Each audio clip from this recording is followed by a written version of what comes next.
going on, Sublime Squad, and Happy New Year to you. This is the final episode of 2024, and I believe today is going to be the 31st, if I'm not mistaken. Is that when this episode releases, right? Yeah, it would be the 31st. Yes. I'm off today. I took today off of work. Well, you might be off too for the 31st. For all intensive purposes, I could be off. Yeah. So, that being said, Happy New Year to all of you. I hope you have a safe night and drink responsibly tonight and all that good shit. Have fun watching Dick Clark's rockin' New Year's Eve, if that's what you're going to do, or whatever. That's so wild they still call it Dick Clark. Because, I mean, that guy's been dead for how long? Yeah, I mean, he is the one that started. Oh, yeah, he's been dead. Yeah, that son of a bitch died a long time ago. Dick Clark's rockin' New Year's Eve, hosted by probably Ryan Seacrest. Ugh, that guy makes my ass hurt. Yeah, I know. Dick Clark died. He's been dead for 12 years. Damn. What was really sad were those last couple years, because he had like a mad, pretty bad stroke, but he still wanted to do the show. So they would have him out there. It was just, it's like, no. It was pretty sad seeing that. Speaking of 12 years, remember that song that I put in the last episode that I was telling you about? That's how old that song was. Oh, really? That one that I recorded. Yeah, I forgot. I listened to the whole thing as I was putting it in the episode and was like, I called my age out at the end of the song. I forgot that I did that. I said, I'm 20 fucking 2 years old. And I'm like, holy shit. 12 years ago I did. I do not remember that being 12 years ago. That's mind-boggling to me. That is mind-boggling. I was just looking at the lyrics to Old Lang Syne. I never really knew that there's like a lot of not the chorus. What am I trying to think of? What's the word? Verses, yeah. Go to Old Lang Syne. Should old acquaintance be forgot and never brought to mind? Should old acquaintance be forgot in the days of Old Lang Syne? And then you've got, we'll drink a cup of kindness yet for the sake of Old Lang Syne. And surely you will buy your cup and surely I'll buy mine. We'll take a cup of kindness yet for the sake of Old Lang Syne. And throw then, Fannie Mae out on her ass. Remember that shit? Oh, Fannie Mae and Jingle Bells. Fannie Mae and wasn't it Fannie Mae and Parson Brown? No, Parson Brown was just a made up guy. Dude, no. I seen a TikTok of a guy that lives in DuBois, and actually it fucking cracked me up. He was like singing speaking the lyrics to that song. And he would just like, he's like, and we'll name him Parson Brown. And then he'll be like, are you married? And I'll say, what are you, a fucking cop? And I fucking died laughing. I was like, that is the fucking wildest, most unhinged question. Oh my God. On 8-Bit Christmas, that scene, when we were talking last show about the scene when they were buying the Cabbage Patch from David Cross. Oh yeah. And David Cross just would not believe that kid wasn't a cop. Because he's like, you a cop? He's like, we're not cops. And he's like, well, what about this one? He's like, he's 11. He's like, well, how would I know? He says, you seen RoboCop, right? He's a half man, half robot. He said he could be a cop. I fucking love David Cross, dude. So funny. That's a good. He's what funny. A great movie. Oh, the Scary Movie. Movie. The Scary Movie that he's in. You could just say Scary Movie film. Yeah, I'd like to say Scary Movie. Scary Movie squared. Yeah, the one with him and. Because he's the guy in the wheelchair. Because then Tim Curry's in it. And what's the other one? Chris Elliott is in it. Tim Curry, yeah. What? I didn't know that. Yeah. In the is it the first one or the second one? Oh, it's been a minute since I've seen that. It's been a long time since I've seen it. I just remember David Cross, Tim Curry, and Chris Elliott all being hilarious in it. Scary Movie 2, it looks like he was in. Gotcha. Or no, maybe it was 1 too. Or Revisit. 1 as well. It was Yeah, look, okay, so he's definitely in 2. Yeah, there they are. Good shit. Tim Curry's funny. like I said, I will always to this day until you watch it recommend watching Clue.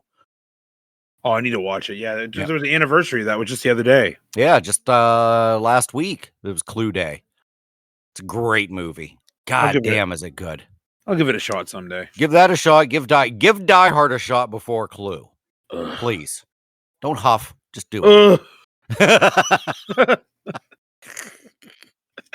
You sound, you sound like my buddy Joe. Whenever somebody says something, he'll go, "Oh." Just can't, man. I don't know. Yes, damn right, Amanda. Die Hard is fantastic. Die Hard is another one of those. It's a top 10 movie in my movie. I love it. Like, is it streaming anywhere? Poof. That's a great question. I don't know. No, Amanda, not. It is not. No.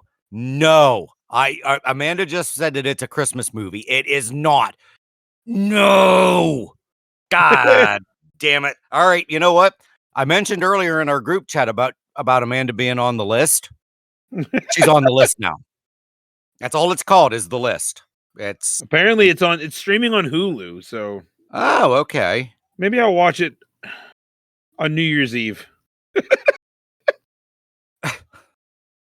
You watch it whenever. I just want you to watch it soon. It's going to be on fuck your list. Well, you don't have Fubo anymore, do you? No, I do not. Okay, because it's going to be on MTV. Here, I'll tell you this, Amanda, you can get off Mitch's list. Mitch, I'll tell you this. Before we brought it up to the group chat this morning, whenever you were fucking up with my spell check autocorrect, I sent the thing to Amanda. You said I got the jizz of what my childhood was, and I I sent the whole screenshot to her. And I said, this is what I'm dealing with this morning. And she said, OMG, he's the funniest person I know. Oh my God. Okay, you know what, Amanda? You're off the list. So you are now permanently, you're permanently off the list. There's nothing you can do or say that'll get you on the list. Even though saying Die Hard is a Christmas movie. But see, that's the craziest thing is I was in that boat.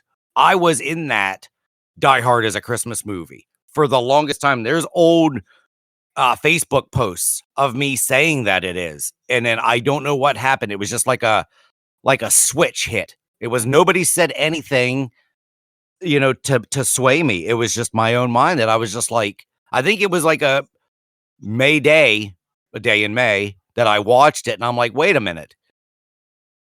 No, to me and like I said, it's one of those, because I always say I will not watch a Christmas movie in May or June. Other people will. So, but in my mind, in my heart, in my soul, my being, if I can watch a movie in the middle of summer, it's not a Christmas movie. But some people can, and there's an argument that can be made for about every Christmas movie out there. However, this argument that I had read, have you ever heard the argument that Home Alone is not a Christmas movie? Well, no, see, that's more of a Christmas movie than Die Hard, I would think, even though Die Hard is based on it's at Christmas Eve. So I've never seen Die Hard, so I don't know for sure how Christmassy it actually is. Okay, so I can't attest to that. But the argument that is made about Home Alone is that the plot focus, the story revolves more around Kevin defending his home from the robbers, Harry and Marv, and personal growth rather than directly celebrating Christmas. Christmas is used as a backdrop. The holiday setting is integral, but it serves more of a context rather than a core theme. And there is no central holiday message. Unlike movies like Christmas Carol and traditional Christmas values, there is nothing like that in Home Alone or Home Alone 2. Okay, well then that fits perfectly with Die Hard. because the only thing Christmassy is it's during a Christmas party. Um, there's one guy that McLean shoots and writes "ho ho ho" on the sweatshirt. They talk about Christmas, but it has nothing to do. No, so I feel like Die Hard fits right into that same narrative. So right here's the similarities. Both take place during Christmas with decorations and music prominently featured. Both focus on, both focus on family themes. Home Alone focuses on Kevin and his realization for his love for his family, and Die Hard centers around John McClane reconciling with his wife. Conflict resolution both involve one protagonist defending against intruders, Home Alone burglars, Die Hard terrorists, and unconventional Christmas stories. Neither follows the traditional feel-good sentimental holiday formula. Oh, okay. So, yeah, while Die Hard is up for debate, Home Alone is more widely accepted as a Christmas movie because its narrative is intertwined with holiday themes. Die Hard relies less on Christmas itself, making it more unconventional, but a valid choice for those who enjoy action during the holidays, which I disagree with, but that's what the article says. Okay. Yeah, Right. I saw that, Amanda. We had this conversation at work. Yep, Marla says Marla we brought need it to up. watch it. Yeah, she said it's a very good movie. And I saw an article that said, "Move over, Die Hard. This is the next Christmas movie." And I'm like, "It's not." It says it is, but Marla said it had nothing to do with Christmas at all. Like, Yeah. Oh yeah. So Amanda, okay. So I might, we might have to watch that because I like that Taron Egerton. How's oh that yeah, say his name? he's great. Egerton, Yeah. yeah, he's awesome. Yep. I like him. I will forever tout the Kingsman movies as like some of my favorite films ever. a They're lot. so good. I didn't watch I didn't watch all of the second one. Let me put it that way. Oh, dude. I watched the first one, loved it. The parts that of the second one that I saw, I was like, I need to watch this whole thing, and then I just never. I forget to do it. So good. Yep. He's even good in that animated movie, Sing. Yes. I fucking love that shit. Yeah. Now I also did not watch him in the Elton John where he plays Elton John. I don't know if I that's haven't any seen good that or not. either. Yeah. I just never got around to watching it. I've heard he was good in it, but I don't know. Yeah. All right. Well, we're about a cracker's distance into this episode, so let's go ahead and do the holidays here. Holidays are makeup. Okay, so this is be for New Year's Eve. So these all make sense pretty much. Make up your mind day. I can understand that because it's like, I feel like that's like a New Year's resolution kind of thing. Like make up your mind, Sure. something like that. National Champagne Day, No Interruptions Day, Unlucky Day, and Universal Hour of Peace Day. Yeah. No Interruptions Day. Oh, you just fucking interrupted me. No. Unlucky Day. Universal Hour of Peace Day. Which hour? Which hour of peace? From 11 to 12, 12 to 1? Like what? I don't know when I need my peace to be. I mean, luckily it'll be New Year's Eve. So all of them. Yeah, that's right, Amanda. I guess maybe it'll be universal hours of peace. Because I don't think we'll be doing shit. Well, today.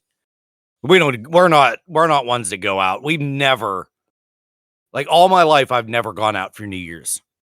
Because growing up, we had a pool table in our basement from the time I was, what day would I have been at? 16? From like 16 to whenever I moved out. So I was like 20 or 21.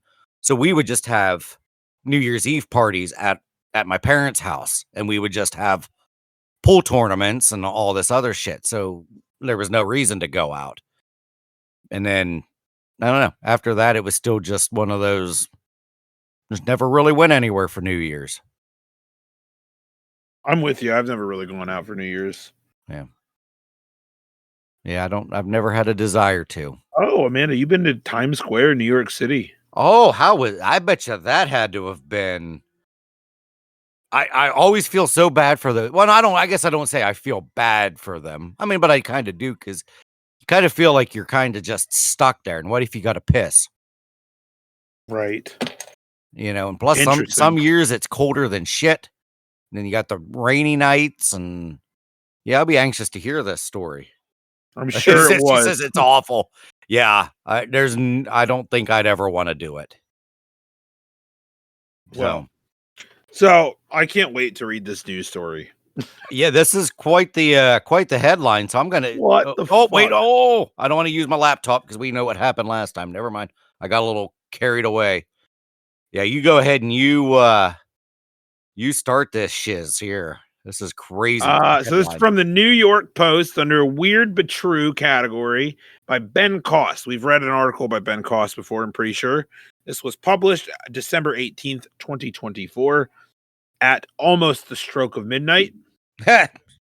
Pun intended. It was a different kind of bone. A man's routine visit to the doctor turned into a nightmare after physicians discovered that his penis was turning to bone, as a detailed study published in the Urology Case reports.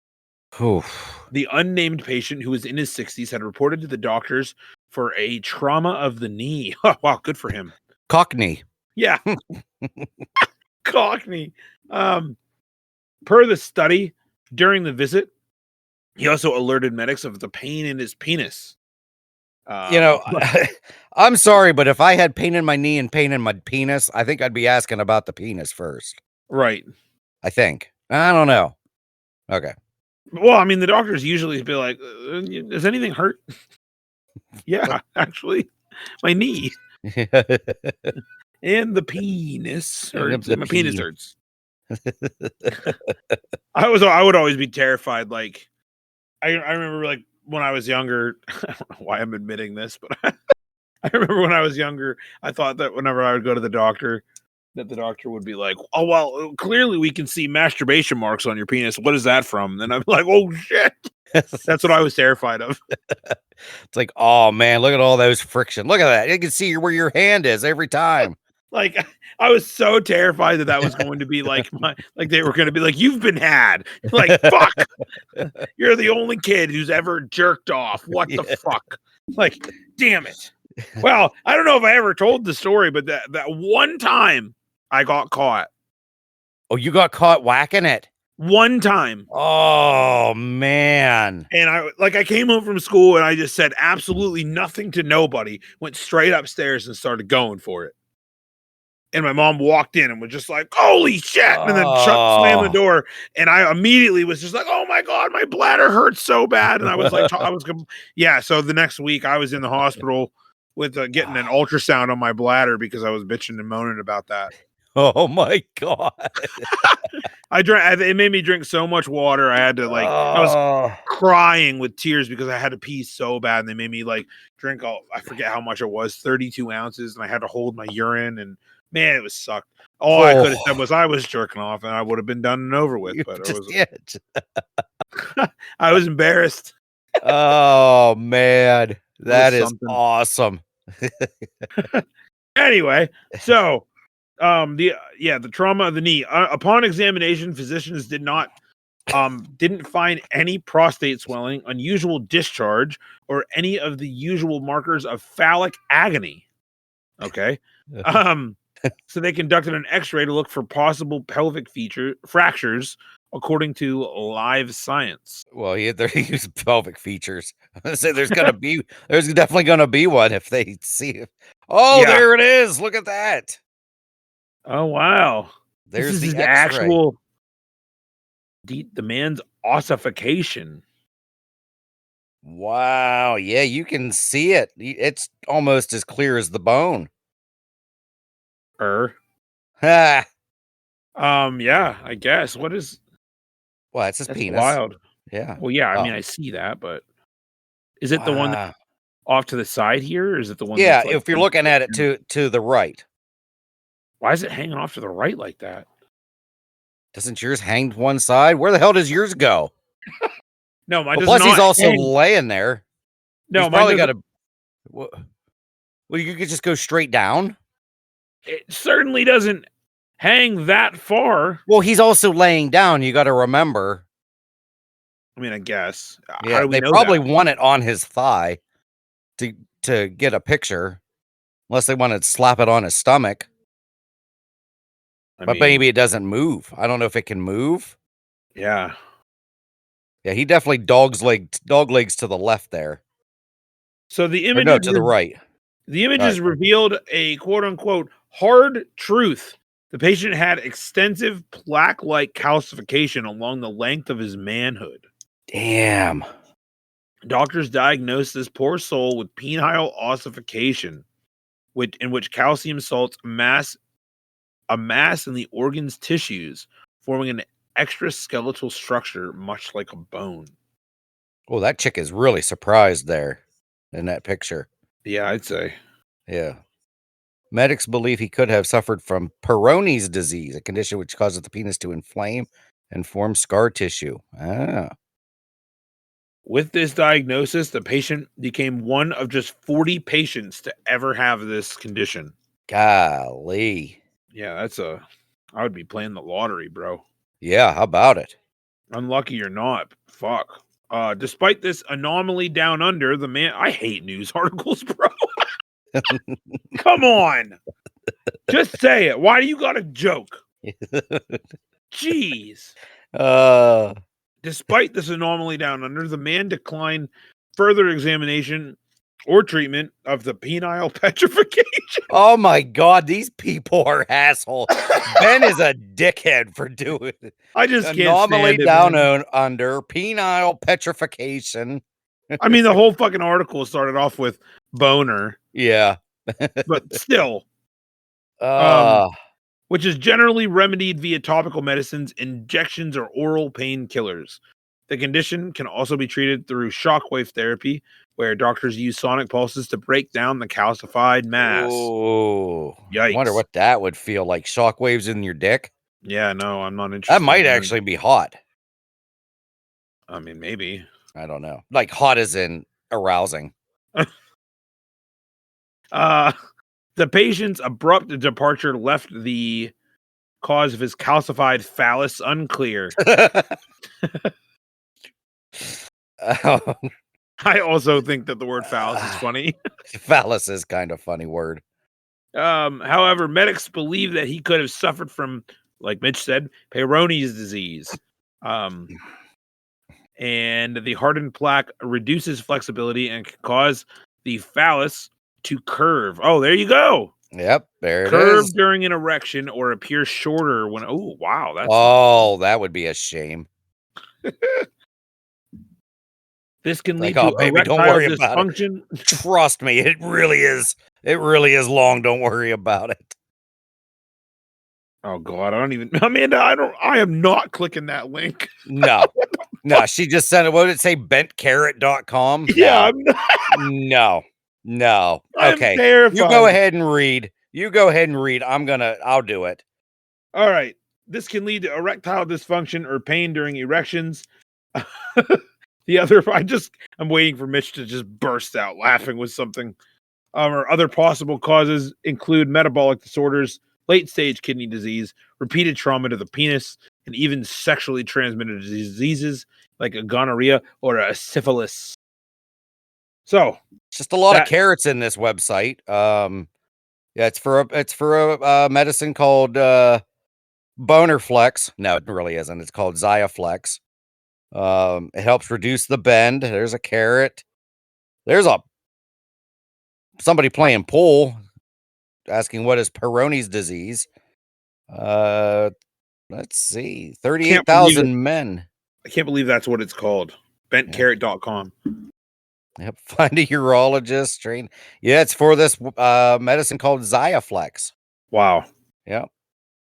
Peyronie's disease has a plaque that can be felt in a curve. And I knew there was a kid in high school that had a really bent wiener, and it boggled my mind why it was so bent where it was. I wonder he's probably battling Peyronie's. Oh, yeah. Not that I meat gazed all the time, but sometimes, when you're there and he's walking around, you look, and it was just bent really weird. And I even thought back then, I bet you that's Peyronie's disease. No, actually, I didn't. Yeah, a little bit of a meat gazer. Oh, I've never heard that. You've One never heard of somebody being a meat gazer? No, one guy Oh. a long time ago, someone called me a ball gazer. And I never forgot it. As in a ball gazer or a bald gazer? No, a ball gazer, as in Ball balls. you're Like you're I was gazing at gay. Yeah. I don't know why he like just attacked me on Facebook one day, just started like commenting on my picture. He was like, look at this motherfucker, ball gazer, a bastard. That's Wow. why. Yeah, I Fuck was like, that what the guy. fuck? Holy, what'd you do to him? Absolutely nothing. Jeez. I have no idea where he came at. He just came at me on Facebook. Like, Damn. it was weird. Wow. Ball gazer. That I never forgot it. It's the only time I've never really been bullied, but that kid, that sounded pretty damn close to being bullied. That's a that bunch of shit. that one stung. Yeah. Fucking ball gazer. Might as well call me a gaylord. Nate kept saying Gaylord the other night, and it was making me laugh. Because he's like, they're going to grab this Gaylord, put it over there. Then they're going to get the empty Gaylord, bring that over here. Then after a while, I just laughed. I'm like, Gaylord. Then you walked by, and then I was like, speaking of Gaylord, I said, hey. Yep. I pointed at you. That was and mean. Nate was like, hey, Gaylord. And I'm like, yeah. I was in mid-drink. I'm sorry. Oh, my God. I forgot about that. Oh, I had to get something to drink when you said that. Whew. All right, meat gazer. What are we gonna do next? No, I'm kidding. Meat gazer. I love it. Yeah. Well, I mean, All like right. I said, you're in high school. Everyone's changing after gym class or after the ball game or whatever. A ball game as a baseball game or football game. People walk around and you kind of want to not actually compare, but just be like, all right, am I packing normally? Am I, do I think I'm above average, below average? And then you look and then you're like, all right, well, I can't compete with him. Every guy has a penis that they haven't forgotten. Yep. I have one. I've got multiple. There was a old wrestling coach. I won't say his name, but his nickname was Goat Nuts because his nuts hung down lower than his dick. And all you could see was his nuts hanging, and they would be flapping, spanking off his knees. Goat nuts. Sorry for the silence there, because I was Amanda, what did you say? Every woman. I'm sure they do. Yeah. Every woman's got a dick they remember, but I mean, there's you got the ones that you remember. Okay, from the locker room, you got the ones that you remember because they were either. All right, I don't know how do I want to admit this, but there was one that I remember because it was magnificent for our age. And I was like, wow, like that lucky motherfucker. Did like the light shine down and hit it perfectly, like from the gods? I mean, I didn't like the angels. Like I said, I wasn't like gazing at it, but I was like, he was the kid that was like not afraid to get naked. Yeah. No matter what. Those are the assholes that do that. That pissed me off in school. And they were the good looking ones.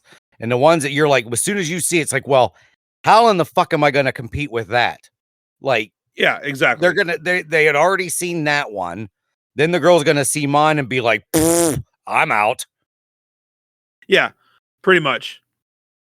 And I'm like, and I wasn't friends with this guy, but I just know, like, I still remember him. You know what I mean? I don't know if I really remember what his penis looked like, but there we are. Like, I do remember that he was the one that and he was like shaved it completely, and it was sizable, and he was like, I'm not fucking scared at all to get naked in front of all these guys. And then there was a weird one. You know what I mean? The one that I was like, whoa, holy shit, dude. Yeah. Like, what the fuck is that? And he was like the dirtiest fucking weird looking kid. Like, Uh, and I'm like, I don't know if you should be proud yeah. or what is going on there, but damn. Yeah, it's amazing the amount that you see. Like, I'm pretty sure there was one kid. I'm almost positive he had, I didn't know what the term was at the time, but now it's like a micro penis because it Oh, literally yeah. just looked like a nub. Like that's all it was. And our locker rooms weren't that cold. I mean, it could cause some shrinkage, but man, there was just like nothing. And it's like, oh, this poor son of a bitch. Yeah. Well, All right. Yeah. Are we done talking about cock and balls? We want to. No. No, we're not done. You want to keep going? All right. No, we're done. I got a couple more stories I can tell. All right. So for New Year's, So from Jesus. segueing to calcified boners and Peronis and goat nuts, let's go to this is Amanda's fault. She's the one who put this article in here. it is Amanda's fault, but that's okay. Because she can do no wrong. I'm from what she said, she's immune. yeah, she is. Because that's all I've ever said. That's all I ever say. You laugh at at least one of my jokes, you're set for life. Because it's like, all right, well, they think I'm funny at least this one time. So you laugh, we're good. There you go. Yeah. I think you're probably the funniest person I know too. Oh no, now get out of here. I don't think so. I'm not saying that to get immunity. I'm just being genuine. See, I don't think so. I'm not asking. There's just a lot of people out there, and I don't find myself being that funny. So I kind of feel like you guys are just kissing my ass, but I'm gonna take it though. For what reason? I don't know. It's the holidays. I don't need to kiss your ass. You don't, and Amanda doesn't either. That's because we're not. I don't like taking compliments all that well because it's always like, oh, that's great, but now it's all downhill from here. Is it? I think it is. Because what if I lose this cachet that I got and then I start trying too hard? Then it's like, you remember who used to be funny? Mitch. He used to be the funniest son of a bitch I ever knew. Now look at him. Like he's trying too hard. He's like rebranding himself. He's doing this and he's just not funny. So I feel like it's only downhill from here. I'm sliding into obscurity now, I think. That's what you're scared of? It is. Wow. Yeah. I don't like to set the bar too high. I like to be a mid-bar kind of fella. Mid? Yeah, I like to be mid. I'm very mid. Mitch wants to be mid. Yep. Mid bloom, we call him. There we go. Mid McGamble. Spud's mid gamble. I love it. Actually, I don't, but that's okay. Hey, you walked right into that one there. I did. So we're going to talk about is this the origin of New Year's? Yeah, I guess. Okay. We're going to talk about the origin. We also have strange New Year's traditions to enjoy across Europe. We also have what to wear, eat, and do to have the luckiest New Year's ever, which I think we might have touched on last year. I think we should do that one first. You want to do that one first? Okay, because I feel like I can't remember what our New Year's one was last year. Yeah, I still got 3 pennies on my porch from last year. Why do you have? I forget this story. You're supposed to put them out there to bring in the money. Oh, that's right. Weird New Year's traditions. I completely forgot about the pennies. 35 popular New Year's Eve traditions to start 2025 off on the right foot. Mitch, okay, quick question before we do this. Yeah, which one? The Good Housekeeping one or the Good Housekeeping? Oh, I love Good Housekeeping. Damn right. Okay. So if you're walking into a room like a big room and there's the left side has chairs, like a wedding. Okay, let's say a wedding. Okay. You're walking So into I'm a walking wedding, into a wedding, and you can like a sit wedding wherever. reception. No, just a Okay. wedding ceremony. Okay, wedding Okay, ceremony. and they say you and your family can sit wherever you want, and you're gonna choose where to sit. You got chairs on the left, you got chairs on the right. Where do you, as a left-handed man, choose to sit? Well, see, it's not fair doing the wedding because what if I'm gonna probably want to choose either the groom or the bride's side? No, let's take that out of it. So just yeah, entirely. or let's so I like the idea of the reception better because we walk into a reception, into the reception hall or anywhere as Just a a yeah, okay. I just get a what you're room in saying. general. Like, Yeah. are you gonna gravitate more toward the left side or the right side Ooh. as a left-handed man? Boy, that's a great question. I know first and foremost, I'm going to try to go up against the wall. I'm not sitting in the middle. I will go that far. I'm just still trying to think of which side. I would say Let's say it's more open than that. Let's say it's like a Yeah. church. There's no walls on either side of you. You know what I mean? Or like a concert hall Yeah. I feel like I would go to the left because you're left-handed. because I'm left-handed. Like, yeah, okay, that makes sense to me. I think. But like I said, The only reason I ask is because I was sitting there. I was sitting in a church service, and I was like, "Why?" I've always sat on this side, and I couldn't figure out why. Like, why have I never sat on the other side? Yeah. And like any of the times that I ever had sat on that side, it was weird. Yeah. I mean, this one is definitely subject to change.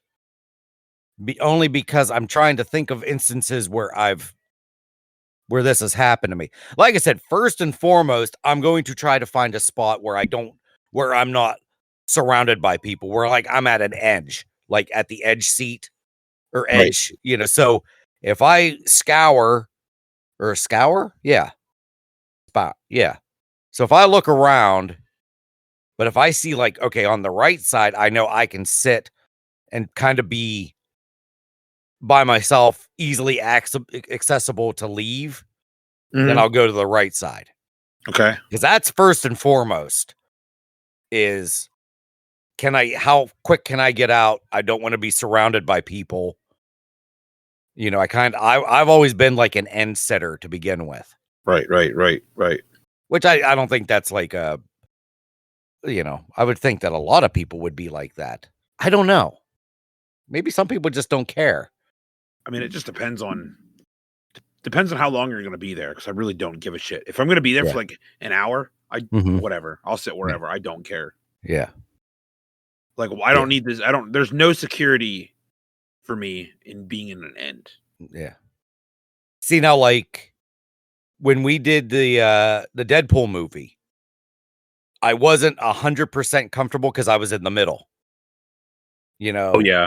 I mean, I didn't mind it, but I would have much rather been at the end than in the middle because I just felt like there was too much going around, because I had you and Tammy on the right side, then I had your other friends on the left side, and I just felt like there was a lot going on, even though there wasn't.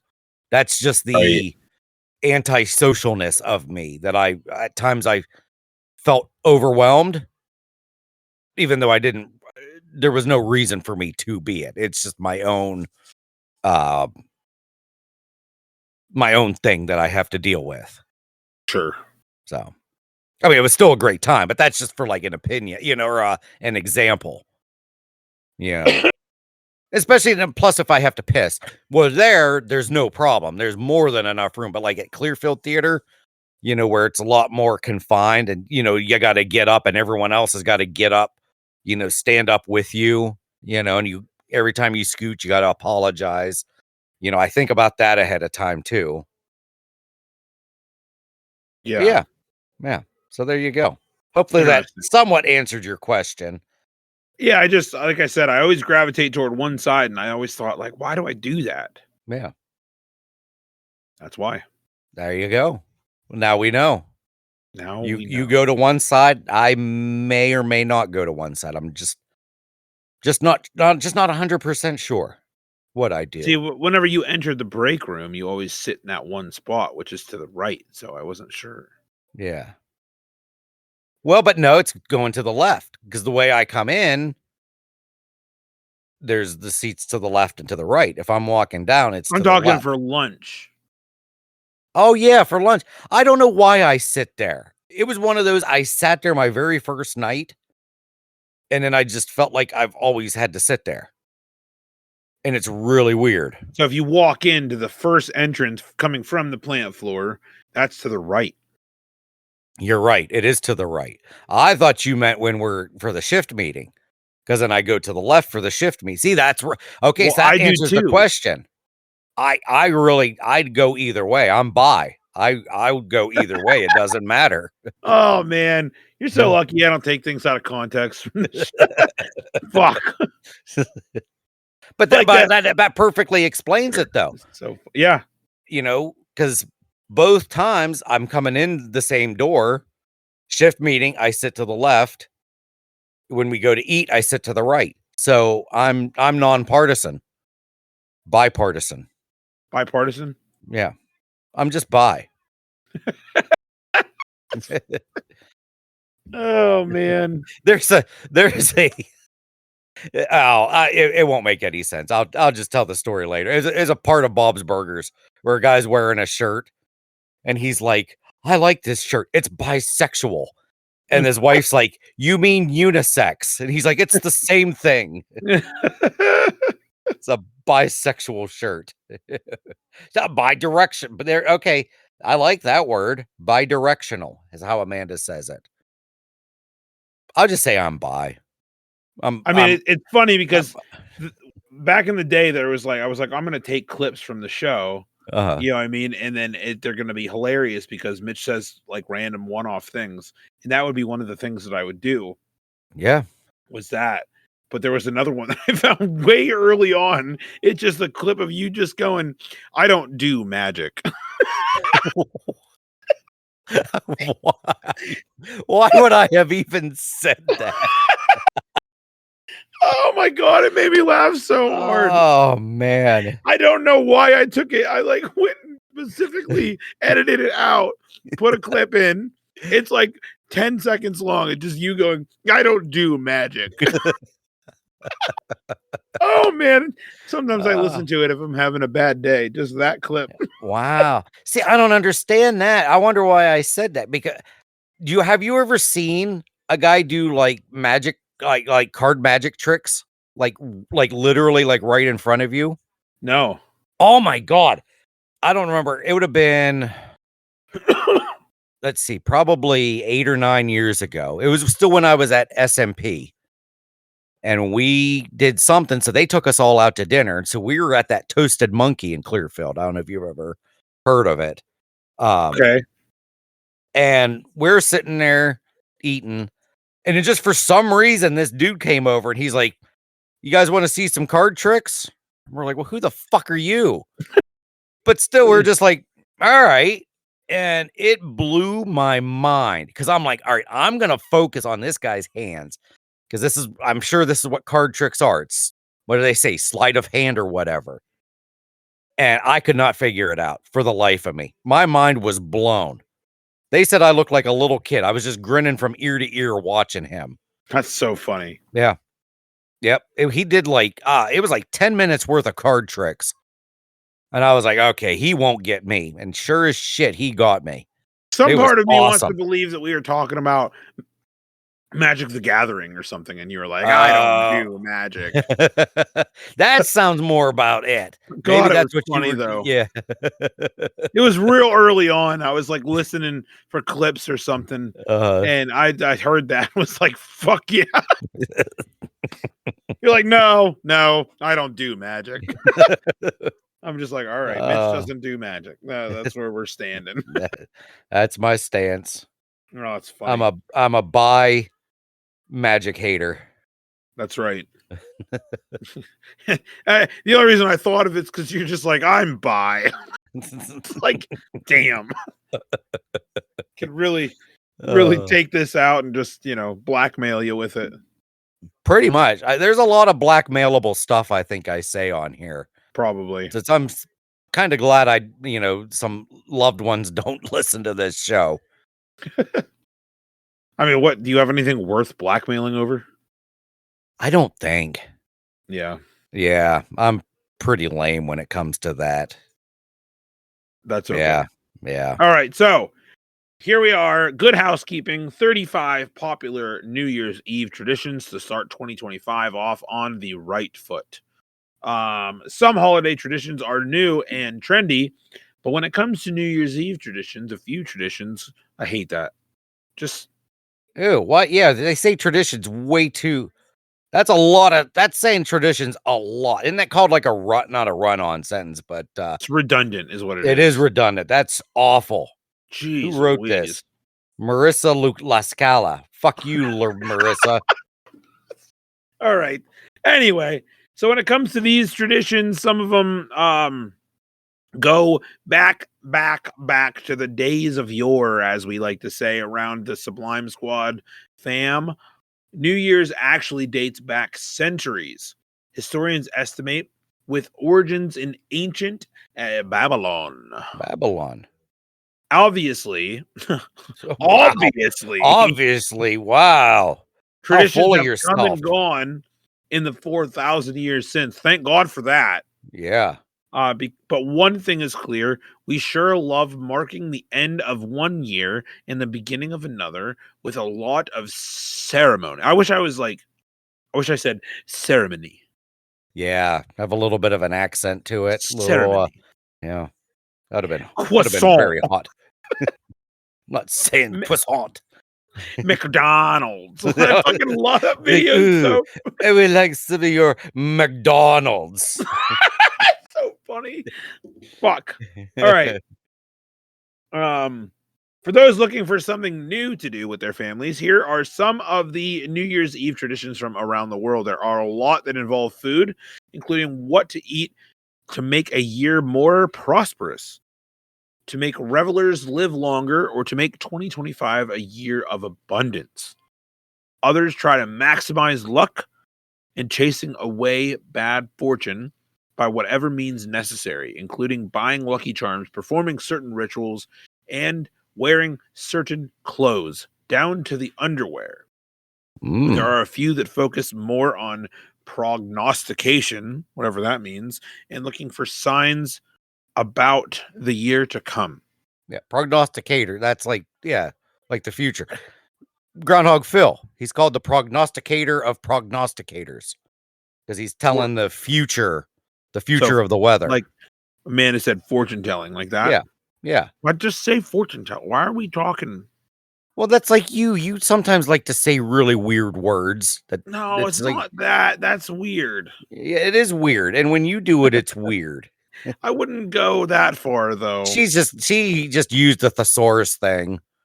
You know, she just wanted to spice it up. I mean, she kept saying tradition all the time, so at least she's not saying tradition anymore. You see, I read a story. I guess I do that a lot, but I read a story yesterday, today, one or the other, of a kid who would always say she's speaking in hyperbole, which Oh, just means that she's exaggerating.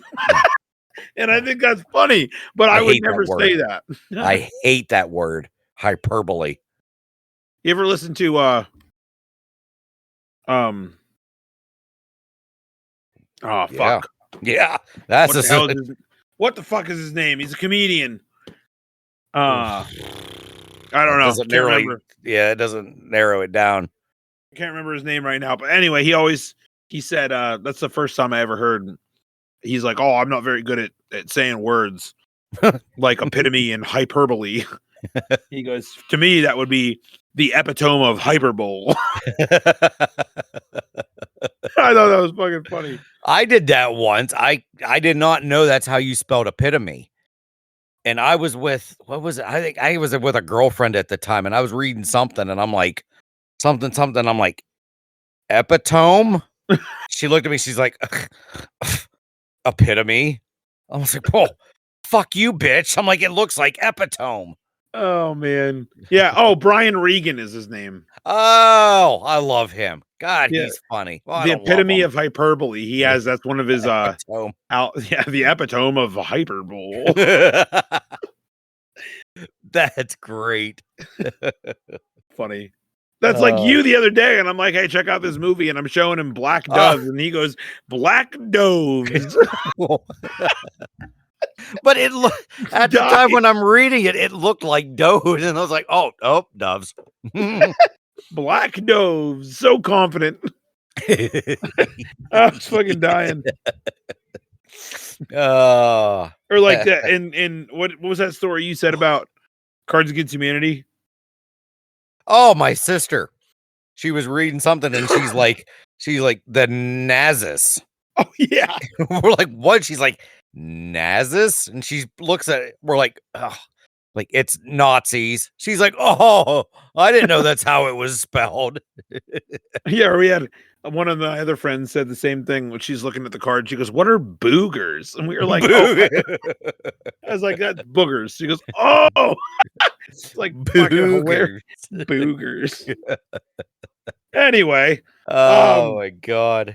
So whether these are New Year's facts or just fun fictions, try one on for size and get the year off to a lucky start. Oh. So the first one on the list is to watch something drop. One of the most famous. What the fuck? Something? Yeah, that's weird to say something. Yeah, just anything. Yeah. One of the most famous ways to count down the last few seconds until the new year is by watching the famous ball drop in New York City's Times Square, a tradition that's been going on since the year 1907. This year, the ball, technically the geodesic sphere. Oh, for fuck's sake. Fuck you, bitch. God damn it. 12 feet in diameter. Weighs 11,870. Wow, really? That is one big ball. Holy fuck, dude. Or geodesic sphere. That's ridiculous. Yeah, that thing, yeah. Imagine if that thing, some malfunction happened and that thing fell off the building. That weighs over 5 tons. No. Yeah. Yes. Yeah. Jeez. It's 125 pounds away from being 6 tons. Oh my God, man. Yeah. That's almost as much as a fucking forklift weighs. Yeah. What the fuck? What the fuck indeed? All right, it's covered in 2,688 Waterford crystal triangles illuminated by 32,256 LEDs. Oh. God. It's so very specific that she's saying this. I know. What the fuck do we care that it's Waterford crystal triangles? What the hell does that even matter? What is that? What does that mean? I don't know. Is that like Waterford crystals? Ooh, la-di-da. Oh, wow. Waterford crystals. You know, if it was something other than that, I wouldn't fucking watch it. But they're lucky it's Waterford crystals. Now I'll watch it. All right. That's funny.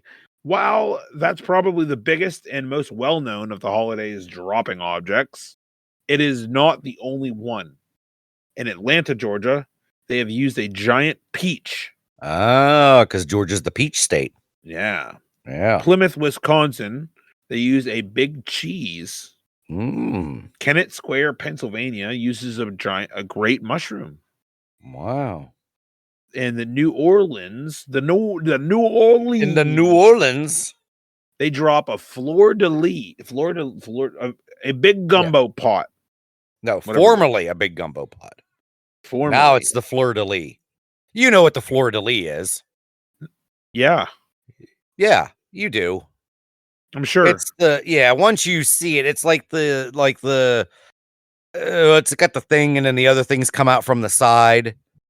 I would tell you it's what's on the New Orleans Saints helmets, but you don't know the New Orleans Saints football team. So you don't know what's on the side of their helmet.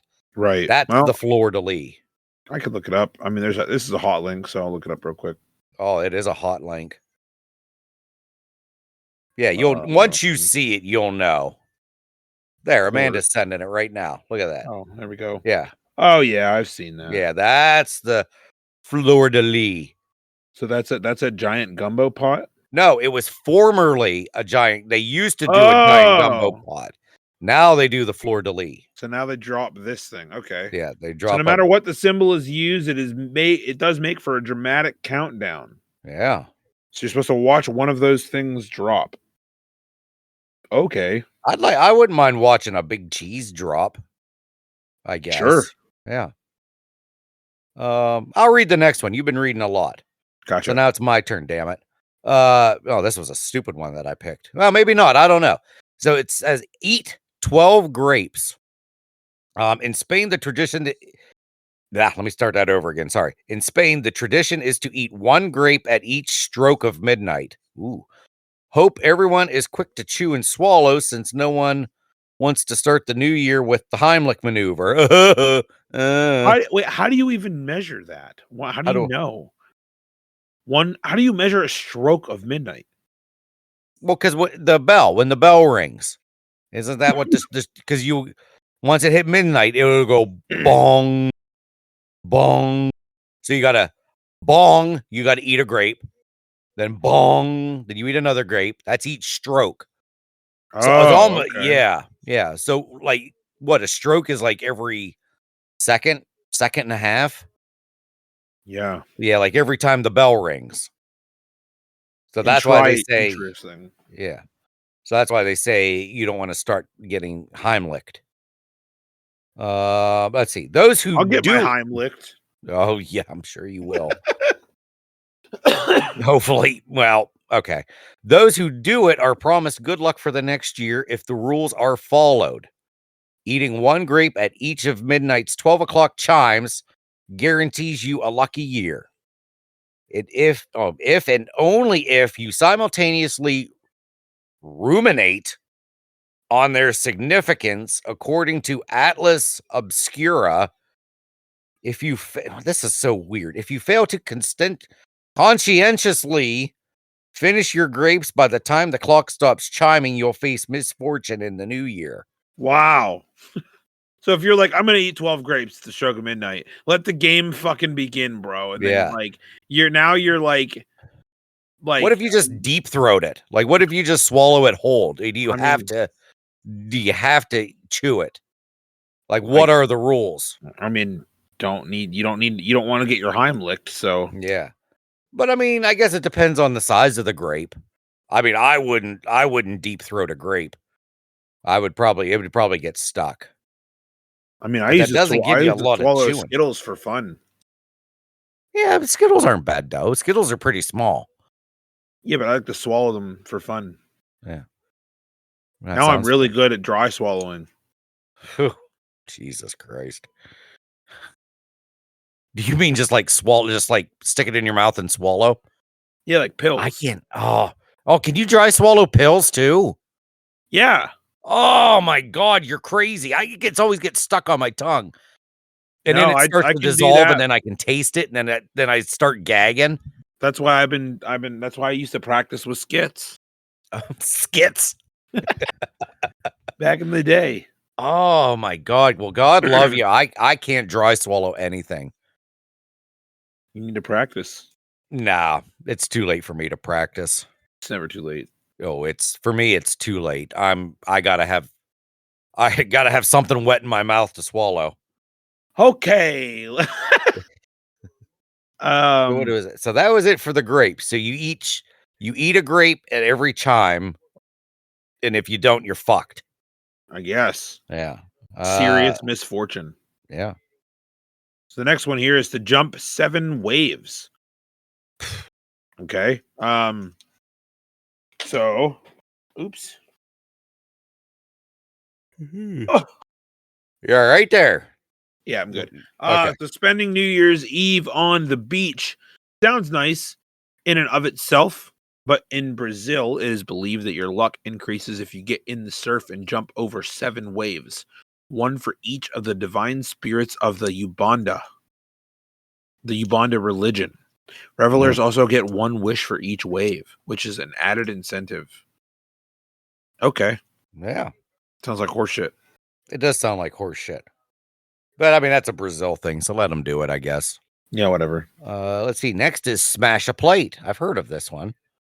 Breaking a dish any other day of the year, bad times. But in Denmark, smashing plates on New Year's Eve is par for the course. In one tradition, people go around breaking dishware on the doorsteps of their friends and family. Fuck you, bitch. Here's a dish. Good luck to you. Clean that shit up.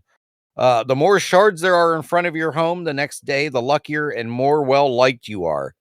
That is until it comes time to clean up all the broken remains. Oh, I would be pissed if I opened up my front door and there was broken plates. Oh yeah, that's bullshit. I'd be, fuck you. I don't give a shit about your luck. Get your ass back over here and sweep my floor.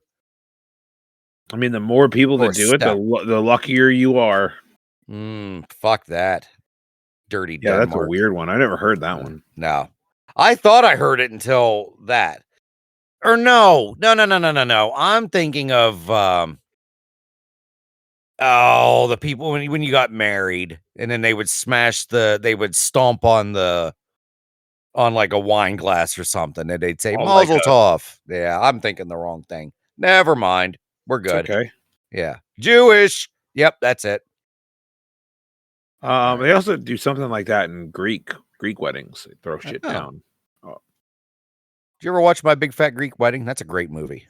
I never have. Yeah. I can't remember all of it, but I just remember it being funny. Find a dream date. Mistletoe is often associated with Christmas and smooching, but in Ireland, it plays an important role on New Year's Eve as well. There, it is said that if someone puts a sprig of mistletoe or holly or ivy under their pillow, on December 31st, they'll dream of their future partner. Ooh. There are many reasons to stay up all night on New Year's Eve. This is a good one for those who are looking for a reason to go to bed. Wow. So what the hell? How much is a sprig? Like, I don't know. Like, I don't want to put too much. Well, I mean, I'm not going to do it anyway because I guess I did find my partner, but yeah, like a sprig. That's such a dickish way of saying. Like, I wonder if that picture that Getty Images gave us is that consider a sprig? Yeah. If you hover your mouse, which you can't, but I can. Yeah. Delicate green leaves and white berries of mistletoe plant for New Year's traditions in Ireland. Yeah. Well, that must be a sprig then. I'd say so. Yeah. So let's after we put a sprig under our pillow, let's decorate our front doors, shall we? After we clean up all the goddamn plates that people throw at it. So we're gonna decorate the front door. In Greece, it's customary to hang bundles of onions above their doors as a way of inviting good luck. Why onions? To the Greeks, onions are symbols of prosperity because they sprout even when no one is paying attention to them. On New Year's Day, parents also wake up their children by gently bonking their heads on the head. What? Bonking their kids on the head with onions that were outside. It's a tradition with a lot of layers. So in Greece, you better watch out because you're going to get whaled in the head with a fucking onion by your parents. What the fuck? I love it. I love doing this show. Oh, that's so fucking weird. Wow. They wake their children up by gently bonking their heads. Hey, Spartacus, wake up. Smack. Can you imagine? Yeah. Wow. Just getting gently knobbed by some onions. Like, it's like, well, all right, let's go wake up the kids. Who's got the onions? I feel like some dickhead out there is just like, I'm gonna go whip this fucker and wake him up. I'm sure if you find a TikTok, there's probably somebody getting whaled in the face with an onion. I mean, they're like, happy Greek New Year, bitch. Wow. All right. So next one is to wear white. Millions of people gather along Brazil's beaches to celebrate the new year, and often most of them are color coordinated. There, it is tradition to wear white, a color that symbolizes good luck, peace, and one that makes for great matching photo ops. Well, aren't they also jumping the waves? Wasn't it Brazil that they wave jumped? You jumped the 7. I think it was if you jumped the 7 waves. Yeah. Jumped 7 ways in Brazil. So you got to wear. Well, those people were wearing white there too. Huh. Yeah. So wear white and jump waves in Brazil. And don't worry about putting mistletoe under your bed or pillow and You don't have to worry about onions coming hurling at your face. Yeah. Oh my God, this looks gross. So it's called Make Hoppin' John. So Hoppin' John, let's see, it's the mix of black-eyed peas, pork, and rice is delicious no matter when you eat it. Fuck you, black-eyed peas, no. But the dish carries extra significance if it's eaten on January 1st, since many believe it'll bring luck, peace, and prosperity for the rest of the year. According to History.com, Hoppin' John was and still is often eaten with collard greens, which can resemble paper money, and golden cornbread. The peas themselves represent coins. Some families boost the potential of their Hoppin' John by placing a penny underneath the dishes, or adding extra pork, which is thought to bring more luck. Yeah, so like what Amanda says, why the fuck is it called Hoppin' John? Well, are you still driving, Amanda? Because I can look her up. It makes a black-eyed peas pork. Yeah, there's nothing. Gotcha. She's on it. All right. So the black-eyed peas look like coins. The collard greens would look like money. That's weird. That is weird. What? No, we didn't say what country does this. Did I read that?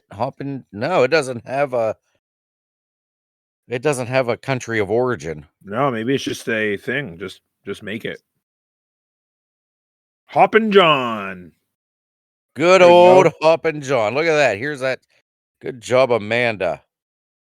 Let's see. The origin of the name Hoppin' John is debated. Okay, so French term. The most common explanation is that the name comes from the French phrase "pois de pigeon," which means pigeon's peas. Sounds like pigeon shit. Hobbled man is another origin. It says some say the name comes from an old man named Hoppin' John who sold peas and rice in Charleston. God. Oh my God. What? Slave children? Others say the name comes from slave children who would hop around the table in anticipation of the dish. Oh. And then what the hell's that word? Gula? Jula? The gullah. Gullah?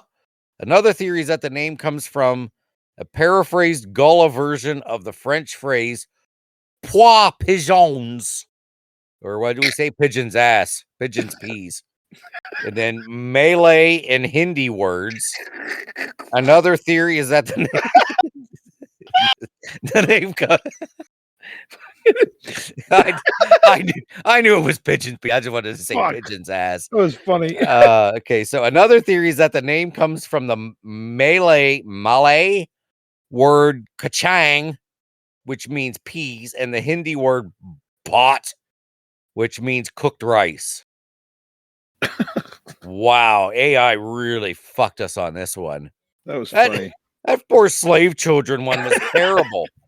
Oh man, I could literally listen to you read different languages the whitest possible way all day. Oh my God. I remember a friend of mine. I was getting ready to leave, and he was like leave his house, and he was like, "Don't you want to stay for some snacks? I got some snacks." And he's like holding up this jar, and I'm looking at it. I said, "Nah, I'm all right. I'm not a big fan of salsa con queso." And he just started fucking dying laughing. He goes, "Holy fucking white boy, bro. Salsa con queso, huh?" And I was like, "What the fuck do you want me to say? Like, how would you say that? You want me to be like, oh, I'm not very much a fan of salsa con queso. Like, the fuck? I'm leaving your house. Like, I'm not just gonna, it's like that fucking video. I'm not just gonna fucking put on a accent just to say that's fucking dumb." It's like that video with the fucking guy in the he goes, "Just so all you Americans know, it's croissant." It's like, yeah, bro, we fucking know that it's croissant. Like, "Hey, Mitch, you want to go out and get a couple of croissants?" Like, no, it's croissant, motherfucker. Well, that's what drives me nuts sometimes when you watch the news. And like the lady will be talking normally, and then all of a sudden, once there's like some Spanish name, then she just goes full like Hispanic. She'll be like, oh, you know, there's a disturbing scene here at the street when Marita Gonzalez, you know, wrecked into the thing, you know, and then it's just like you don't have to go that hard into your accent. Oh man, that's funny as fuck. Oh my god. I don't know. Some people were so fucking extra. It's just it's weird. It is weird. But yeah, like Amanda says, I'm not hopping for no peas and rice. No, fuck that. Hoppin' John. Yeah. Like, what should we call this? Like, I don't know. John's over there hopping for it. Oh, call it Hoppin' John. There you go. Perfect. Yeah. I mean, I'd like to know the origin of Sloppy Joes. Like, what? Come on now. Yeah. What are we fucking doing? Sloppy Joe. Like, that's a gross name for a food, and everyone's just like, yeah, okay, that's cool. Let's keep that going. Like, everybody hates the word moist. I think I might hate the word sloppy more than moist. I mean, like, there's just nothing when you hear sloppy. It's like sloppy Joe, sloppy seconds, sloppy, you know, anything slop. It just, you know, it's not going to be good when it's sloppy. Yeah. Like, I could say moist till the cows come home. I don't give a shit. All right, so Sloppy Joe's. Sloppy Joe's is widely believed to have originated in Sioux City, Iowa. Joe based his sandwich on the loose meat sandwiches. Loose meat. Ooh. Loose meat sandwiches. Yeah. That, I don't know if I want that just sounds. A man named Joe made loose meat sandwiches, added tomato sauce that also made them sloppy. Free balling equals loose meat. They should be, dude. I would be so much. It'd be so much better if they were called free ball and sloppy free ball and sloppies or something. How are you fucking? Foods need new names. You remember last year when I brought pizza to the fucking potluck and I called them like fucking sizzle squares? Yes. Everybody was like, "What the fuck are those?" Like, yep. Food needs new name. All right, so bitch. The next tradition that you can do is jump into 2025. Reveler. I hate this. Revelers. That's the fucking third time we've seen this shit. Yeah, she uses this word a lot. She's really pissing me off. Okay. Revelers can sit, clink glasses, and let the new year wash over them. Or they can do what they do in Denmark. In Denmark, they stand on a chair and leap into January at midnight. This is stupid. The effort is rewarded. Since it is supposed to be bad luck if you forget. Well, then don't do it. Yeah. Well, what do you fucking jump and twist your ankle when you fall off the chair? Does that negate the good luck? Well, Denmark does this other thing too, though. What Denmark did the first thing that we read, didn't it? The Spain did the grapes. Oh no. What did Denmark do? I felt like we talked about Denmark already. No. We didn't? Okay. I didn't think so. No, Denmark did the smashing of the plates. Oh. Okay. So they jump on their front, they jump off their chair, and then they smash plates at people's houses. I'm gonna party with these motherfuckers. All right. Fucking right, Amanda. Fucking Denmark. And then we got this one's like the one that everyone allegedly does. Make a resolution. Historians believe that the idea of a New Year's resolutions in one form of another dates back for more than 4,000 years. They say the Babylonians, one of the first cultures to actually celebrate the changing of the year, made promises to pay debts or return borrowed objects. If they could do so, so can you. Ugh. Yeah, that's weird. Yeah, I've never in my life done a New Year's resolution. Never. I mean, it doesn't matter. No. But I mean, I've never been like on New Year's Eve, be like, I'm going to do this, or I'm going to think of, like, I've just never That's never even a thought that's crossed my mind is to make a resolution. Like this year went by so fucking fast for me. Mm-hmm. Like ridiculously fast. I don't know Was that your why. resolution? No. Oh, what the hell Yeah, does this have slow to it do with a down. resolution? I don't know. Oh, okay. All right. I mean, yeah, and the older you get, it really does feel like the years go faster the older you get. I'm sure. It's Yeah, crazy. yep. It Like I can sucks. remember last New Year's Day like it was yesterday. Yeah. Like I can't believe it's already gonna be here. Yeah. It's crazy. It really sucks. Because people would always say that growing up. Oh, the older you get. And I'd be like, yeah, whatever. But it really is true. I really feel it. It sucks. Yeah, it's weird. Yeah, don't get old. Can't stop it, bro. Well, try. I wish we could. Talk to the drones that are up in the air. Maybe they might maybe that's what they're coming down to help us with. Throw down some the anti-aging cream. Yeah, that'd be sweet. All right. The next one is to give more gifts. Christmas apparently was forbidden in Russia in Soviet Russia. Soviet Russia. He sounded like oh, what the hell was his name? Not Borat. Oh my god. Oh, Yakov Smirnov. Yeah. Okay. Yeah. So New Year's became a big gift giving occasion. So what the fuck? During that time, presents were delivered not by Santa, but by Dead Moroz. What? Or Father Frost. Nice. Oh. So, oh my god. I keep reading this. Just keep reading it. I'm sorry. I'm going to keep interrupting you. Go ahead. he's often aided by his granddaughter, Snegaurochka. Snugorocha. Wow. Snagorcha. Snagorchka. Anyone ready for it? So they banned Christmas, but they're like, but a big bearded guy named Father Frost with his granddaughter, who was apparently a tiger. Well, yeah. What's the deal with this tiger in the background? Fucking Russians. Yeah, that's I don't know, man. That's fucking weird. Father Frost. Yeah, that's just like I said. This is basically Great Value Christmas. Yeah. This is Clover Valley Christmas. Father Frost, dude. Hold on. This reminds me. The other day, we're just working.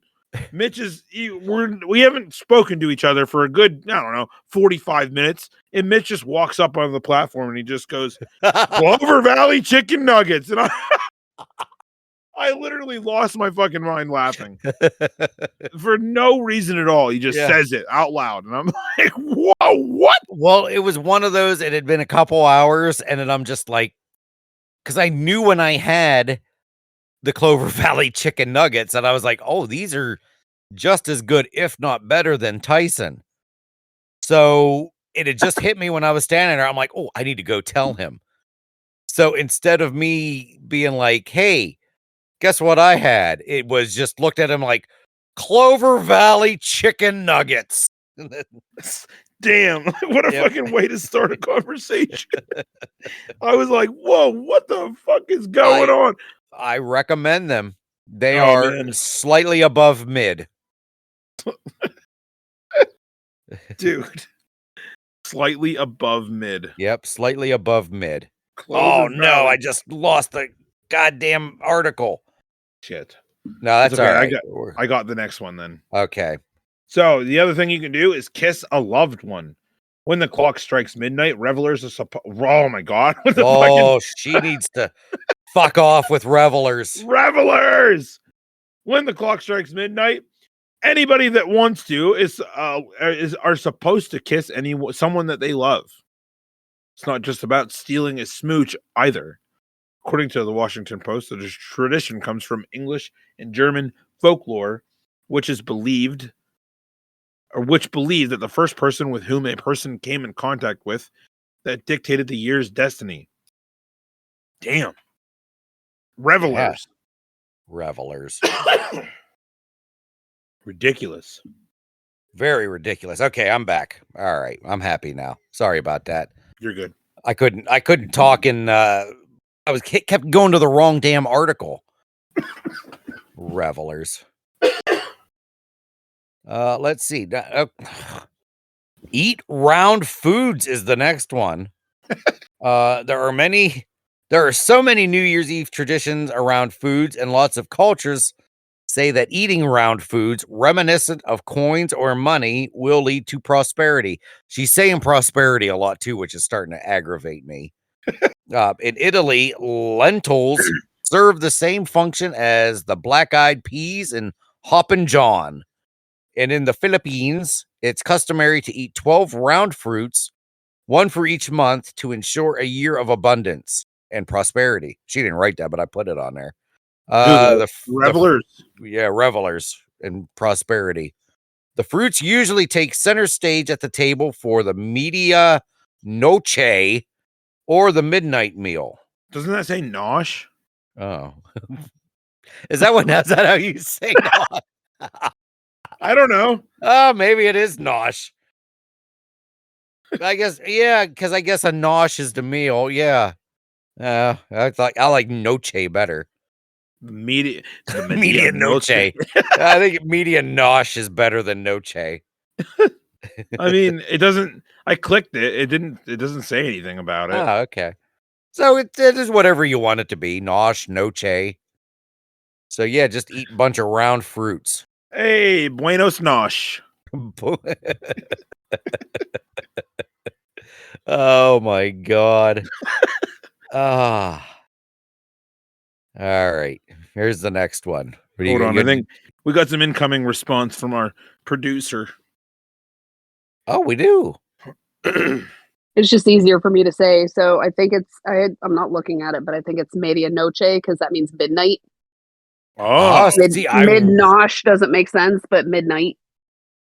See, look at that. I actually was right. So, okay. Yeah. So I'd like to say noche nosh, the midnight nosh. Noche nosh. That's what I'm going with. Here, I thought you were going to say fucking revelers. Fucking revelers and fuck their prosperity and abundance. Damn. Or not abundance, redundance. No. What's the other word that she says a lot? Abundance. Prosperity, abundance. Fucking revelers. Fucking revelers. Oh, so the other thing that you can do as a reveler, as a just a normal reveler, allegedly, is dress in dots. So it's not just round foods that take center stage on New Year's Eve. Rounded clothing patterns are a must-have. In the Philippines, polka dots are all the rage on December 31st, increasing the chances for good luck and fortune in the new year. So there you go. There you have it. So polka dots in the Philippines, but you got to wear white in Brazil. Yeah. Odd people. Let's see. The next one is buy a new Lucky Charm. Lucky Charms. In Germany and Austria, there are a few different lucky symbols that you can gift to friends and family to bring them good fortune. These include pigs, which is a sign of wealth. Okay, I never knew that. Lucky pennies, horseshoes, toadstools, ladybugs, clovers, and chimney sweeps. What? A chimney sweep is a good luck charm? There you go. Yeah. What the hell? Visitors can buy little tokens of these lucky charms at a holiday market or get edible ones made out of marzipan. Yum. Oh, that's weird. They spelled revelers wrong. Who did? She spelled it visitors. Oh, visitors. Yes. Yeah. Why did she do that? I don't know. Charms at a marzipan. How edible Lucky Charms? How does that work? That's cereal. I know what you're saying. Oh man, that's funny. Well, I mean, yeah. What the hell is what is marzipan? I remember Stewie saying that in a episode of Family Guy because he lured a friend over. A fondant? What the fuck is a fondant? It's made from almond. Oh, so you definitely can't have that. Not. Marzipan. It's like fluffy almond, like Oh. almond fluff. Oh, it just looks like goddamn cookie dough. Like on the surface. Yeah. So that's marzipan. It's a confection. Sweet pliable I'm sorry. Sweet pliable almond paste originating in the Middle East and now popular in Germany and Spain. Sweet pliable onion. My eyesight's getting bad. Fondant is the shit that they used to decorate cakes that taste like shit. Oh man, Amanda, you're starting to sound like Marla here in this story. You're redundant with your swear words. There's a lot of shit in that last one. Fondant is that shit they used to decorate cakes that taste like shit. Dude, have you ever seen Toadstool? It's a movie? picture of Toadstool. You ever seen the movie with Charlie Day and Ice Cube? Oh my god, yes. School something about fight, isn't it? School fight. Yeah. School fight, yeah, something like that.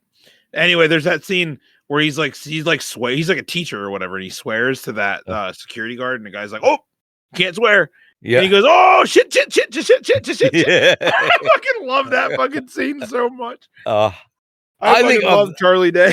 Yeah, of all the Sunny in Philadelphia people, I think Charlie's my favorite. He's the best. Like not only on the show, but even like of work outside the show. I love him. Yeah. He's great. Shit. He's like, "What are you gonna do now?" All right. The next tradition that you can do is bang on the walls with bread. What? These goddamn revelers. The revelers are starting to really piss me off. While lots of countries have food-related traditions, Ireland's most interesting tradition that doesn't involve eating. Instead, the Irish bang Christmas bread on the walls of their homes. Wow. What the fuck? I can't even fucking... Like, why is it so specifically Christmas bread, first off?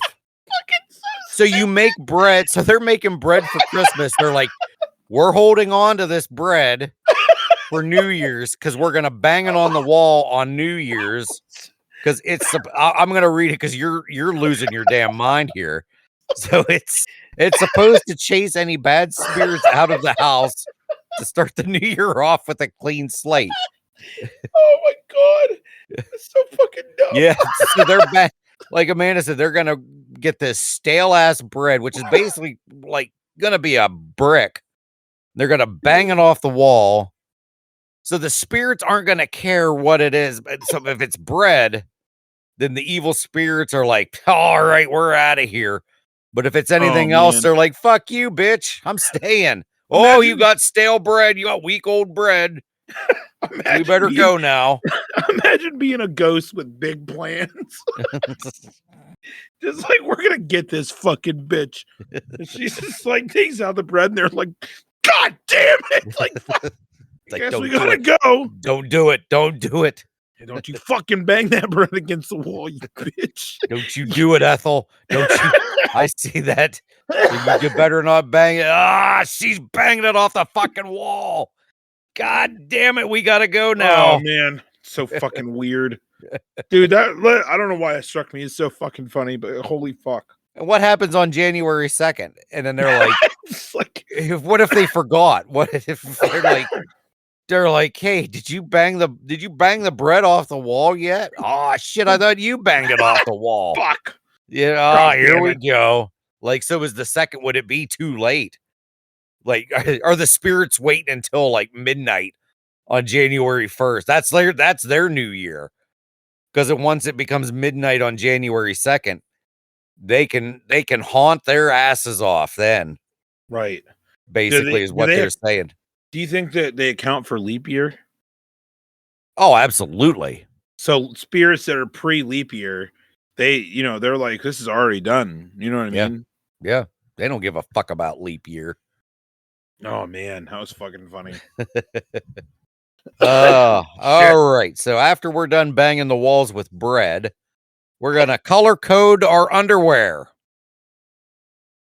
So certain countries, especially in Latin America, believe that the color of the underwear you wear on December 31st can bring good things to you in the next 12 months. Yellow is for luck, red is for love, and white undies bring peace.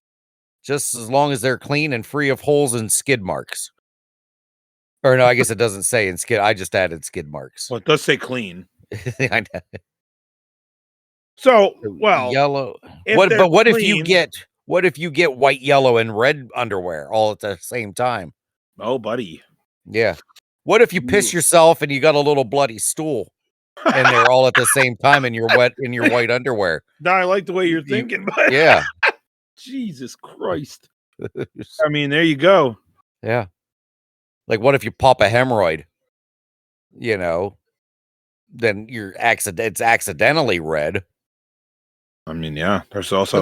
Wonder if there are any country flags that are white, red, and yellow. Jamaica. Just those 3. Is Jamaica white, red, and yellow? No. Oh. Green. Sorry. Oh. Green, black, and red. I love the underwear that they picked for this picture. Looks like a little tuxedo right where the nuts hang. Or I guess it'd be right at the pubal area, right where the pubes start. Yeah, there's a lot going on there. Yeah. It looks like it's got a house for the shaft and the balls. There you go. Interesting. It's a very interesting. Oh, there we go. White. So let's see the people of. Oh my God, I swear to God, I'm going blind. Let's see, Barcelona. South Ossetia, the Marquesas Islands. Columbus, Ohio. Their flag is white, yellow. Yeah, San Diego. Nunavut, Canada. The Lublin province, Malopolska in Poland. The Isle of Man. It's a fucked up flag. Well, there we go. So if you live there and you wear your flags as your underwear, you're set. You're gonna have luck, peace, and money. Why would red be? Oh no, no, just luck, peace, love, and luck. No money. All right. So on to the next one. Pack light, it says. In fact, pack nothing at all. In Colombia, people take empty suitcases and run. What the fuck? They run around the block as fast as they can. Jesus Christ. It's supposed to guarantee you a year filled with travel. Who wants that? I don't want to go anywhere. I barely want to drive to Du Bois. Yeah. When I have to. One writer of the Tampa Bay Times tried it with her Colombian husband in her Florida neighborhood. Upon seeing 2 silhouettes tearing down the street at midnight with backpacks in their arms, our neighbors who were outside to watch fireworks made a beeline to their front doors, worried that they were calling the police. Jesus, dude. So what they're caused? They basically caused a freaking neighborhood disturbance by running around. It's like, grab your empty backpack. Let's go for a fucking jog, bro. Dude, fuck that. Oh, yeah. That's weird. That's dumb. Let's see. So next one is make a fish dish. Fish is considered another good New Year's entree since fish since fish only swim in one direction, forward, like the movement of time, onward. Is that true? Fish can only swim forward? They can't back up? Well, yeah, I guess. Yeah, I don't think you can see. I don't think fish. Yeah, fish don't swim in reverse. That's weird. They can't? I don't think I've ever seen one swim backwards. Huh. Yeah. That's what I heard last year. Keep the doors and windows open. It's a common superstition that opening the doors and windows will let the old year out. That's what we did. We did our episode about superstitions, and this was a part of that. This was a superstition. Um, It seems more like a little stition. Superman, superstition. Most fish can swim backwards. And what the fuck? Oh, well then what the hell? Eels, triggerfish, bluegill, knifefish can all swim backward. Well then what the hell's going on here? Well, what country did they say? I guess they didn't really specify one country. They just said countries. Because this is the no, that isn't. Never mind. I was gonna say this is the Feast of the Seven Fishes, but that's Christmas Eve. Right. So Okay. this says keep the windows open, keep the doors open too. It's common superstition to let the opening the doors and windows will let the old year out and the new year in unimpeded. Yeah, I heard that one last year. Seems dumb. It does seem dumb. Very cold too. Yeah. Oh, this one's just smash the peppermint pig. In upstate New York, they sell special peppermint pigs all throughout the holiday season. Everyone gets to take a turn hitting it with a special candy-sized hammer and eating a piece for good fortune in the coming year. The peppermint is very strong, so it's recommended to only take a small piece. At least everyone will start the year with fresh breath. Ooh, that's gonna shop for it. Let's see how much a peppermint pig is on Amazon. Fuck you. Currently unavailable. Yep. What the hell? Here's oh, that's a book. Never mind. Oh, there's a Christmas pickle up there. I think we have a Christmas pickle on our tree. Or do you? Yeah. Oh no, I guess this is gonna air on New Year's Eve, so we still have our tree up. Yeah, because I think the Christmas pickle, because I think we talked about that a little bit last year with the Christmas pickle. Yeah, we did. Yeah. Talked about some traditions. Yeah. Oh, let's see. So after we smash the peppermint pig, try to predict what'll come next. In Germany, you can buy a Bligelben or Bligegessen kit, which will supposedly give you hints for what's to come in the year ahead. The tradition is to melt lead, now tin or wax, since lead is poisonous. Fuck you. Just melt the lead. Who cares? If you die, you die. Let's see. You melt it on a spoon over a candle and then pour the metal into cold water. The resulting shape will reveal your fortune. Round balls represent good luck rolling your way, for example, while swords predict risk-taking. But what if it turns out like something different? Like what if it turns out like looks like a turd? Then what? I'm sure there's more than just that. That's weird. Yeah, fucking Germans. All right. Smash a pomegranate. In Turkey, pomegranates are symbols for abundance. There it is. Revelers. Eating them is great. Sure. But those who really want a good 2025 will smash the fruit on their doorstep. Instead, the more pieces there are and the further they spread, the more prosperous the year will be. For a little extra luck, sprinkle salt in front of the door. Is also said to bring peace. Okay. Where do these fucking come from? I swear to God, they're all insane.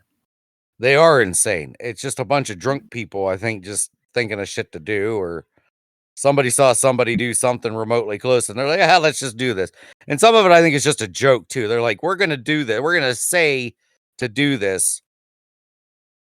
Yeah. Excuse me. I didn't mean to sneeze there. Just to fuck with people. Like this. People are just going to say, let's do this. Let's see if other idiots will do that. You fucker, wait. Like, what? Why smash a pomegranate? Like, what the hell? I don't know. I don't think anybody did it in Turkey. I think they just said, like in, November, they're like, you know what you got to do in 2 months? We did this last year and it worked. Like, we smashed a pomegranate. And then they just see how far it just snowballs. I don't know. That's fucking weird. You're like, looks like it's gonna be prosperous. Sounds like a bunch of horse shit. Yep. Oh, and here we go. We already did this. We already sing Old Lang Syne. It's often credited to Scottish poet Robert Burns, good old Bobby Burns, who sent it to the Scots Musical Museum in 1788. But the writer himself admits that he didn't write the lyrics. Well, then what'd you call it? The right? He was just the first to transcribe an old folk song. If you really want to impress the other members of your party, learn the other verses. There are 10 in total. I already did that, bitch. Fuck you. I don't think I would be impressed if somebody started. I would be like, okay, So we're done. Me reading that didn't impress you at all? You reading it? Yeah, no, when I'm I saying read if you memorized it and then we're at a party and like people sang the song and then you just kept going while everybody else is like, okay, awkwardly standing there like, all right. And and you just held your finger up like there's we got 8 more to go here. Like I would be like, all right, I'm done. I'm gonna go get some more champagne. Fuck this shit. 10 minutes later, they're like, all right, what fucking verse is he on now? Like, yeah, he's got 3 pointed up, so he must have 3 more verses left to sing. That dirty fucker. That's just wild to me. Old Lang Syne, bitch. Oh. Old Lang Syne, bitch. Oh fuck. Right, so the next thing you can do is hide a surprise. In Greece, New Year's dessert isn't just a treat, it's a game of chance. Guests eat vassilopita. Ew. What? A cake or a sweetbread that has a coin baked into it. Oh, yeah, that wouldn't be dangerous at all. Whoever finds the coin will have good luck for the next year. In Scandinavian countries, they do something similar with rice pudding, served at either New Year's or Christmas. One portion will have a peeled almond in it. Oh, there you go. That'd just straight up kill you. Yeah. And whoever finds it in their bowl is assured of luck in the new year and might even win a prize. Do you imagine sitting there being like, I found the almond. Yay. See you guys next. See you guys never. Boris found the almond. Yay. Or the coin. What if you end up just swallowing the fucker? You know, you don't, because sometimes you don't like fully chew. It's really fucking weird. Oh my God. These people. Oh, I remember talking about this one before. Throw water out the window. Okay. Look out below. In Puerto Rico, they believe that dumping a bucket of water out the window drives away evil spirits.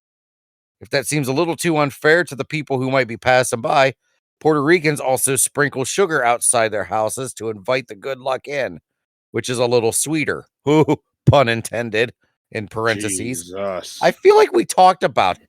Didn't we talk about that? Probably. Yeah. I know for a fact that we talked about some of these in our superstitions episode. How many fucking are these? Dude, there's so many of these. How long have we been doing this? So long that I yawned. 2 hours. What? Oh, we got holy fuck. We gotta end this shit. Let's see. Okay, we'll just let's see. Eat long foods.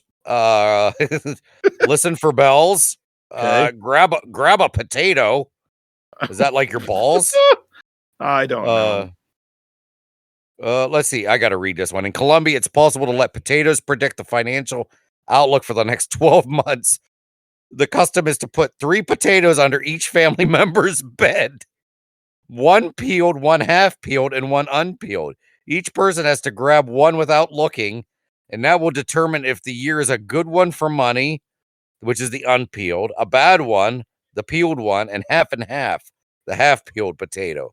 At the very least, participants will have enough to make mashed potatoes. This bitch is not funny. dude. You're basically That's a throwing weird one. potatoes under beds. Oh my god. Burn the old year, take a dip. Jesus Christ, there's still more. Invite the first guest of the new year. Sing for candy. Turn lemons into pigs. Spice up champagne. Oh, there we go. That's it. We're done now. Damn. Holy hell. Well, we were gonna talk about traditions and resolutions, but I think we hit enough there. Yeah. Well, I mean, there's always next year. I mean, we should hopefully still be around next year, I would think. Yeah, New Year's comes but once a year, so we'll do it again. We will. Damn. But grab a potato and break some glasses and break a pig. Bang some sing bread Old on the Lang wall. Syne. Yeah. Smack your bread off the wall. Have a good old time. Grab an empty suitcase. Don't get skid marks in your underwear. Dress white while you're jumping over waves in your polka dot dress. And wait for old Father Frost and his daughter, Snuggengargen, Snuggenrocka, I thought Snagorcha. you were gonna say wait for old Lang's. Go to old Lang Syne. Yeah, good old. Oh my god. All right. Well, I am officially burned out, so we'll catch you guys on the flippity flop. Happy fucking New Year to you all. On to Hey, wait. 2012. Oh, I got something else. Go for Bless it. you, Mitch. Yes. Oh, God damn you people. Love it. Thank you. See y'all in 2025 for another round and lovely year of Ineffably Sublime. Of the show, you made it. Who would have known? We thank you deeply for listening along. Tune in next week with another one. As always, it's been a really fun time. We'll back again. We're Ineffably Sublime every Tuesday, 6 a.m. Eastern Standard Time. With Bubs, the host with the most, and Spuds McGamble, the Southpaw co-host with a wild name, and our producer, a Mandalorian, produced in the Pennsylvania Wild. I'm wearing syrup and Captain Fudge, what the land we were speaking of wishing. With Bubs and Spuds, everything comes light, but you're to lean back and have a ball. Need for the blues when the brass is hot.